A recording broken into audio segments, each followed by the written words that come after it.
Hello everyone, this is Mominul. Welcome back to my YouTube channel and Facebook page, Popo Rider. Yeah. Everybody knows that I'm breaking down. Everybody knows I ain't faking now. Everybody knows my heart's faking now. তো এখন যখন যাচ্ছি হচ্ছে একটু fuel load দিতে হবে। ফুয়েলটা কম আছে, মানে যা আছে সেটা দিয়ে চলবে, বাট একটু ট্যাঙ্কিটা ঘুরাইছি তো এই জন্য একটু ফুল লাগতেছে, কিন্তু সাধারণত 2 কাটা আছে ফুয়েল। সো এই জন্য একটু লোড দিয়ে আসি, মানে কাজ করে গাড়িটা ঘুরাইছি, যে কারণে আর কি ফুল দেখাচ্ছে। আসলে এতটা ফুয়েল নাই যতটা এখানে দেখাচ্ছে। সো ফুয়েলটা লোড দেবো, ফুয়েলটা লোড দিয়ে দেন আবার আসার চেষ্টা করব। দুপুরবেলা বেরোইছি ফুয়েলটা লোড দেওয়ার জন্য, এছাড়া আর কোনো কাজ বাজ নাই। তো এখন যখন টেকরাট ব্রিজের অবস্থা দেখছেন, পুরো গিরিখাত, মানে গাড়ি কিংবা বাইক একেবারে লাফ দিয়ে ওঠে। আর রাস্তার অবস্থা তো না বললেই হয় ভাই, রাস্তা পুরা কি বলবো গিরিখাত হয়ে আছে। আর এই যে এতটুকু একটা গাড়িতে মানে সে কি লোডটা নিছে দেখছেন, এটা কিন্তু রাস্তায় যে কন্ট্রোল হারিয়ে ফেলবে এটাই স্বাভাবিক, এটাই বাস্তব। তারপরেও সে এভাবেই চলতেছে, কোনো কিছু করার নাই। আর ঢাকা বরিশাল হাইওয়ের যে অবস্থা, এই হাইওয়েতে প্রতিনিয়তই দুর্ঘটনা ঘটে যাচ্ছে কিংবা দুর্ঘটনা ঘটতেছে। এটা সাধারণত সম্পূর্ণ দোষ দিব আমি হচ্ছে গিয়ে বাস ড্রাইভার যারা আছে আমাদের মাদারীপুর এবং বরিশালের যে বাস ড্রাইভারগুলো আছে, তারা খুবই বেপরোয়া গতিতে চালায়। যদি আমার সামনে আপনাদের সাথে পড়ে তাহলে আপনাদেরকে দেখাবো। মানে গাড়ি একটা থাকা অবস্থায় সে ওভারটেকিং করে, আউটসাইডে অপোজিটে গাড়ি আর একটা থাকা অবস্থায় সে হর্ন টর্ন দিয়ে যাইটা ধইরা এরকমভাবে ঢুকাই দেয়, কিছু করার নেই। আশপাশে যে থাকবে কিংবা পাশে যে থাকবে হয়তো বা তার খালে পড়ে যেতে হবে, আর নয়তো তার সাথে গাড়ির সাথে লাগাই দিতে হবে, এরকম একটা অবস্থা হয়ে যায় কিংবা এরকম একটা সিচুয়েশন হয়ে যায়। আর এই যে অটোগুলো আছে, এই অটোগুলোর জন্য আরও বেশি ঝামেলা হয়, কারণ অটোগুলোতে তো সাইড দেওয়ার কোনো বালাই থাকে না। এই জন্যই ঢাকা বরিশাল হাইওয়েতে দুর্ঘটনা প্রবল হয়ে গেছে, প্রতিনিয়তই দুর্ঘটনা ঘটতেছে। বাসে, ট্রাকে, সিএনজিতে, মাহেন্দ্রতে, তারপরে অটোতে, যা আর কি না বললেই হয়। প্রচুর পরিমাণের যানও যাচ্ছে, প্রচুর যান যাচ্ছে এদিক দিয়ে। জীবনের যে ঝুঁকি নিয়ে তারা যেভাবে চালাচ্ছে, এতে এরকম হওয়ারই কথা, কিছু করার নেই। কিন্তু কী আর করবে বলেন, এই বাস ড্রাইভাররা আমাদেরকে কিছু মনেই করে না। টোটো গাড়ি যেগুলো আছে কিংবা প্রাইভেট কার, তারপরে ছোটো ট্রাক কিংবা পিক আপ যেগুলো আছে, এগুলোকে কোনো কিছুই মনে করে না। এরা মানে নিজের মন মতন খুশি একেবারে নামাই দিয়ে চাপাই দিয়ে চালাইতেছে কিংবা চালানোর চেষ্টা করে, যেটা কিনা বাস ড্রাইভার কিংবা তাদের জন্য ক্ষতিকর এবং যারা পাশে থাকে তাদের জন্যও ক্ষতিকর। এখানে যে জীবনটা যে চলে যাচ্ছে কিংবা একটা অ্যাক্সিডেন্টের আওতাধীন কিংবা একটা অ্যাক্সিডেন্ট অকারেন্স ঘটে যাচ্ছে, এটার দায়ভার কেউ নিতে চায় না কিংবা কেউ নেয়ও না। রিসেন্টলি একটা বাস অ্যাক্সিডেন্ট হয়েছে, যেটা কিনা ভুইরঘাটা নামক এলাকায় বরিশাল হাইওয়েতে। সো ওই বাস দুর্ঘটনাতে বাসের ড্রাইভার মানে অ্যাক্সিডেন্ট করার সাথেই সে আর কি পলাই গেছে বাস থেকে লাফ দিয়ে। যে ড্রাইভারটা ছিল সে, তাকে আর ধরতে পারা যায় নাই। কিন্তু সবচেয়ে হাস্যকর বিষয়টা হচ্ছে গিয়ে বাসের যে হেল্পার আছে কিংবা কন্ট্রাক্টর আছে, সাংবাদিকদের দুর্ঘটনার বিবরণ দিচ্ছে এভাবে যে তারা যাত্রী সে যে আর কি সাংবাদিকদের যে দুর্ঘটনা, সেই দুর্ঘটনার বিবরণ দিচ্ছে। পরে এক যাত্রী, রিয়েল যাত্রী যে, সে এসে বলতেছে যে এই আপনি তো বাসের কন্ট্রাক্টর, আপনি কিভাবে বললেন যে আপনি যাত্রী? এই কথা বলার সাথে মানে গণপিটুনি। সো এই যে ঘটনাগুলো কিংবা এই যে অবস্থাগুলো, এই অবস্থাগুলো থেকে বাঁচার জন্য কিংবা বাঁচার যে উপায়, সেই উপায়টা অবলম্বন কিংবা সেই উপায়টা কর্তৃপক্ষের কাছে একটু তুলে ধরার দরকার কিংবা তুলে ধরতে হবে। আর এদিকে একটু বাসের কিংবা বাস কিংবা ট্রাকের যেই সমারোহ আজকে একটু তুলনামূলকভাবে কম হওয়ার কারণটা হচ্ছে 17-18 তারিখ কিংবা রাজনৈতিক কিছু ঝঞ্ঝাট কিংবা জঞ্জাল ঘটতেছে ঢাকা শহরে। তো সেই রাজনৈতিক যে জঞ্জাল কিংবা রাজনৈতিক যে ঝামেলা, সেই ঝামেলা হওয়ার কারণেই আর কি এখন বাসের যে চাপটা, সেই বাসের চাপটা কম। সাধারণত ঢাকা বরিশাল হাইওয়েতে বাসের চাপ কম থাকে না, এই কারণেই আজকে একটু কম লাগতেছে। আর এখানে যে বাসগুলো চলে প্রচুর গতিতে চলে, নবনির্মিত রোড, তাতেই আর কি গিরিখাত টিরিখাত হয়ে গেছে। এটা কী রোড বানাইছে বুঝলাম না।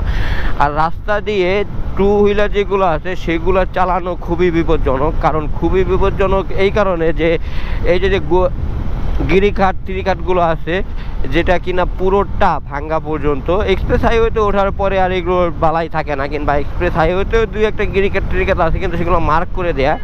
কিন্তু এই যে বাসের এই যে অবস্থাগুলো আছে সেই অবস্থাগুলোতে এগুলো খুবই বিপজ্জনক হয়ে যায়।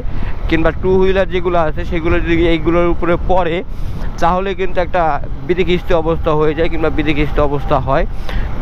যদিও এগুলো সংস্কারের যেই সংস্কারের অবস্থায় আছে কিংবা সংস্কার করবে, তারপরেও কবে সংস্কার হবে কবে?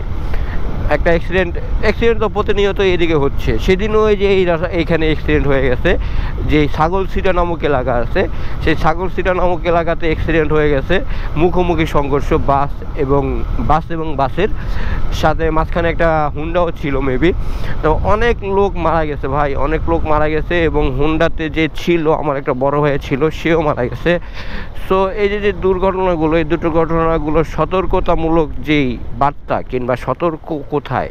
আর সাধারণত আমি তেল ভরতে যখন আসি, বাড়িতে থাকলে তেল ভরতে আসি হচ্ছে গিয়ে ছাগলছিটা নামক এলাকাতে।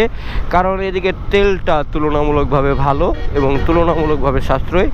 সো সাশ্রয়ী না, তুলনামূলকভাবে ভালো, মানে হাইওয়ে রোডের পাশে তো এটা তেল সাধারণত সেরকমভাবে থাকে না। এটা প্রতিনিয়তই আর কি তেল লোড করা লাগে। আর রাস্তার দু সাইডে, ঢাকা বরিশাল হাইওয়ে রাস্তার দুই সাইডে প্রচুর পরিমাণে যে হোটেলগুলো আছে, খাবার হোটেল কিংবা রেস্টুরেন্ট, সেই রেস্টুরেন্টগুলো হচ্ছে এটা ঢাকা থেকে মানে বরিশাল থেকে টেকেরহাট পর্যন্ত যে রাস্তাটা আছে সেখানে প্রায় 10-12টার মতন হোটেল আছে। এই হোটেলগুলো কীরকম চলে জানি না, বাট হচ্ছে। আর এটা হওয়া আমাদের জন্য ভালো, কারণ আমাদের এলাকার যেই মফস্বল এলাকার যেই একটা গমগমা অবস্থা কিংবা রমরমা অবস্থা, সেই রমরমা অবস্থাটা বজায় থাকে কিংবা বজায় থাকতে সাহায্য করে। এই হচ্ছে অবস্থা। তো তেলের পাম্পে চলে আসছি। এখানে একটু টেকনিক্যাল বিষয়টি আছে। টেকনিক্যাল বিষয়ও না, জাস্ট হালকা পাতলা কিছু বিষয় আছে, যে বিষয়গুলো আপনাদেরকে আমি দেখাতে চাচ্ছি না। এই কারণে আর কি ক্যামেরাটা এখানে অফ করে দেবো, তাহলে তেলটা নিয়ে আবার আপনাদের সামনে আসতেছি। তো তেল নেওয়া শেষ, এখন বাসার দিকে যাব। আর এই যে এই রোডটা সম্পর্কে আপনাদেরকে যতটুকু বলার চেষ্টা করছি কিংবা যতটুকু বোঝানোর চেষ্টা করছি, বুঝাইতে হয়তো বা পারছি। এই রোডটা দিয়ে যারা যাতায়াত করব আমরা, তারা একটু সচেতন কিংবা সতর্কভাবে যাতায়াত করার চেষ্টা করব। দেখছেন অবস্থা, মানে সে কিন্তু আমার পিছনে যেতেই পারতো, তারপরেও সে হর্ন দিয়ে ওভারটেক করবে। সামনে তার স্পিড ব্রেকার, তারপরেও সে ওভারটেক করবে, কিছু করার নেই। আর এখানে কিছু বলারও কেউ নাই। এই হচ্ছে কি অবস্থা। সামনে এই বাসটা দেখছেন, সে আউট অফ লেনে গিয়ে, মানে তার লেন সে ক্রস করে গিয়ে দেন অন্য লেনে আসছে। এরকমই চলতে থাকে এই রোডে সাধারণত, আর এরকমই চলে। তো ভাবছিলাম যে একটু দিকনগরের দিক যাব, বাট দিকনগরের দিক যাওয়ার সময় এখন নাই, যেহেতু দুপুরবেলা, সেহেতু এখন বাসায় গিয়ে গোসল টোসল করে দেন একটু একটা রেস্ট নেওয়ার চেষ্টা করব। আর আজকে আমার এলাকার যে পাম্পগুলো এবং আমার এলাকার বাড়ির যে অবস্থাগুলো এবং আঞ্চলিক যে রোডগুলো, সেই রোডগুলো সম্পর্কে আপনাদেরকে একটু ধারণা দেওয়ার চেষ্টা করছি, কিন্তু একটু ধারণা দিছি, জানি না কতটুকু কি দিতে পারছি। আমার যেই হর্নটা লাগাইছি, হর্নটা মেবি সামনের যে মার্কেটটা আছে সেই মার্কেটের সাথে একটু বাড়ি খাচ্ছে। একটু বিট টিট জোরে মারলেই কিংবা আপ ডাউন জায়গাগুলো আছে সেই জায়গাগুলো জোরে মারলেই একটু মেবি বাড়ি টাড়ি খাচ্ছে। এটা একটু ঠিক করতে হবে আমার। সো এটা হয়তো বা যেদিন ঠিক করব কিংবা যেদিন আর কি মেজারমেন্টটা বুঝবো, সেদিন ঠিক করে আপনাদেরকে একটু দেখানোর চেষ্টা করব যে কোন লেভেলে হর্ন রাখলে আপনার এরকম বাড়ি খাবে না। দেখছেন এই যে অবস্থা, সামনে গ্রিন ভিউর যে গাড়িটা আছে, গ্রিন ভিউ গাড়িটা কীভাবে ওভারটেক করলো। এই যে এরকম ওভারটেকের রাস্তায় চলতে থাকে, পাশে যে থাকে তার হচ্ছে গিয়ে খাদে কিংবা অন্য কোনো দিকে নামায় দেওয়া ছাড়া কোনো উপায় থাকে না। এরকম হয়ে গেছে ঢাকা বরিশাল হাইওয়েটা। তো এখন আবার গাড়ির চাপ বাড়তেছে, যদিও গাড়ি সেরকম দেখা যাচ্ছে না, তারপরেও এই যে দুই একটা যা চলতেছে এগুলোর যে তাণ্ডব, এই তাণ্ডবেই আমরা অতিষ্ঠ সাধারণত বলা যায়। তো গাছের রাস্তার সাইডে এরকম এই যে ছোটো ছোটো যে ঘাস কিংবা গাছগুলো হয়েছে এগুলো দেখতে ভালোই লাগতেছে, কিংবা আরও বড় বড় গাছ লাগানো ছিল, সেই গাছগুলো কেটে এই যে এদিক দিয়ে বাড়াই ফেলছে রাস্তাটা। এই কারণে একটু ছায়া কম, কিন্তু এই দিকটা ছায়া মোটামুটি ভালোই ছিল, গাছপালা ছিল এবং ছায়া ছিল। এই যে একটা রেস্টুরেন্ট, আবার হাতের বাঁ সাইডে আরও রেস্টুরেন্ট আছে। এরকম এই রোডে বিশাল বিশাল কিছু রেস্টুরেন্ট হচ্ছে, যেগুলো কি না ঢাকা বরিশাল কিংবা ভাঙ্গা বরিশাল হাইওয়ে কিংবা ভাঙ্গা কুয়াকাটা হাইওয়েতে একটা যাত্রীদের ভালো একটা স্বস্তির কারণ, কিংবা একটা যাত্রা বিরতির ভালো ভালো কিছু জায়গা গড়ে উঠতেছে যারা আর কি বাসে চলাচল করে তাদের জন্য। সো এখন ডাইরেক্ট বাসায় চলে যাব। বাসায় গিয়ে তারপরে আবার বিকালবেলা হয়তো বা বেরোবো। বিকালবেলা বেরোলে আপনাদেরকে সেই বিকালের ফুটেজটা দেওয়ার চেষ্টা করব, যদি বিকালে কিছু ধারণ করতে পারি সুন্দর কিছু। তাহলে এখন ট্রেনে যাই, ট্রেনে গিয়ে দেন বাসায় চলে যাই। আবার আপনাদের সাথে টেকেরহাট ঢুকে দেখা হচ্ছে। তো চলে আসছে টেকেরহাট উত্তর পাড়। এটা হচ্ছে গিয়ে আমাদের যে ব্রিজের এপার, সেটাকে টেকেরহাট উত্তর পাড় নামে সবাই চিনে। টেকেরহাটের যে উত্তর অংশ, সেই উত্তর অংশ ব্রিজ থেকে নামার পর, আর এখান থেকে ব্রিজটা ক্রস করলে টেকেরহাট বাস স্ট্যান্ড কিংবা টেকেরহাট মেন স্ট্যান্ড যেটা আছে সেটা। এখন স্ট্যান্ড থেকে বাসায় ঢুকে যাব। আর স্ট্যান্ডের যে টেকেরহাট ব্রিজের সামনে যে গিরিখাতগুলো কিংবা ভাঙাচোরা রাস্তাগুলো, এগুলোকে কিংবা মেরামত যোগ্য করা হোক, চলাফেরার যে যোগ্যটা চলাফেরার যোগ্য করা হোক। ব্রিজের উপরেও এরকম গিরিখাত আছে, যেগুলো কিনা চলাচলের জন্য বিশাল একটা দুর্ভোগ প্রবাহিত হয় আমাদের সাধারণত। এই জন্যই আরও এই রাস্তায় ধীর গতি। আর এই টেকেরহাট ব্রিজের উপরে অনেক যে গাড়ি ঘোড়া আছে, সেই গাড়ি ঘোড়াগুলো দাঁড়ায় লোক নামায়, এই কারণে আর কি যে জঞ্জালটা কিংবা যে যানজটটা, সেই যানজটটা সৃষ্টি হয় এদিকে। আর এই যে অটোগুলো আছে, তারা তো রাস্তার মাঝখানে দাঁড়াইয়া লোক উঠানো কিংবা রাস্তার উপরে উঠে রাস্তার উপরে থামিয়ে রেখে যে জায়গায় গাড়ি সে জায়গায় যাওয়ার যে চেষ্টা, এগুলো তো আছেই, এগুলো তো না বললেই হয়। আর এই যে জায়গাটা, এই জায়গাটা প্রচুর পরিমাণের ভঙ্গুর এবং প্রচুর পরিমাণের গিরিখাত প্রবণ এলাকা। তো আমি অলমোস্ট বাসায় কাছাকাছি চলে আসছি। তো ভিডিও অনেক বড় হয়ে গেছে, হোপ রাখতেছি ভিডিও ভালো লাগছে। আপনাদের কাছ থেকে এখন বিদায় নেওয়ার সময় হয়ে গেছে। যদি ভিডিওতে কোনো কিছু ভালো লেগে থাকে তাহলে অবশ্যই লাইক কমেন্ট শেয়ার করে সাবস্ক্রাইব করে পোপোর সাথে থাকবেন এবং পোপোকে দেখতে থাকবেন। এবং আমি এরকম ধুলা খাইতে যাব, সেটা স্বাভাবিক ব্যাপার, এটা কোনো ব্যাপার না।